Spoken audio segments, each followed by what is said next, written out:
Real மேட்ரிட்ல அப்படி என்னதான் நடக்குது? வால்வர்டேக்கும் சவுமேனிக்கும் நடந்த சண்டேயில் வால்வர்டேக்கு தலையில் அடிபட்டு இப்போ ஹாஸ்பிட்டலில் அட்மிட் ஆகிருக்கான். ட்ரமாட்டிக் ஹெட் இன்ஜுரி இருக்குது. ஸோ 10 to 15 days ரெஸ்ட் எடுக்க சொல்லியிருக்காங்க. இந்த சம்பவம் எப்போ நடந்தது? நேற்று ட்ரைனிங் செஷனில் ஸ்டார்ட் ஆச்சு. நேற்று ட்ரைனிங் செஷனில் சவுமேனி வந்து ஒரு சீரியஸான ஒரு டேக்கிள் போட்டிருக்கான் வால்வர்டேட்டை. அண்ட் அதில் போட்டு அன்இன்டென்ஷனலாக தான் போட்டேன்னு சாரியும் சொல்லியிருக்கான். பட் ஆனால் வால்வர்டே காண்டாகி அந்த ட்ரைனிங் செஷன் ஃபுல்லாகவே 2 பேருக்குள்ளே சண்டையாக போயிருக்கு. ட்ரைனிங் செஷன் முடிச்சுட்டும் சண்டை போட்டிருக்காங்க. அண்ட் அதோட முடிஞ்சிச்சுன்னு நினச்சோம். பட் ஆனால் மெயின் சம்பவமே இன்னைக்கு ட்ரைனிங் செஷனில் தான். பிகாஸ் வால்வர்டேக்கு சவுமேனி ஹேண்ட் ஷேக் பண்ண வருவான். பட் அதை ரிஃப்யூஸ் பண்ணிடுவான்.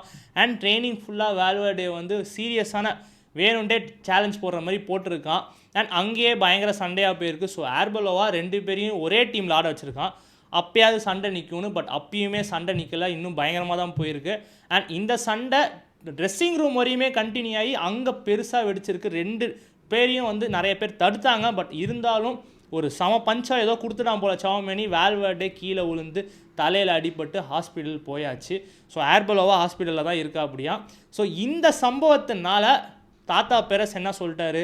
2 பேருக்கும் பெரிய டிசிப்ளினரி ஆக்ஷன் எடுக்கப்படும் கிளப்பு வழியா அப்படின்னு சொல்லியிருக்காரு. அண்ட் இந்த 2 பேருமே எல் கிளாசிக்கோ விளாட மாட்டாங்கன்றதையும் சொல்லிட்டாரு.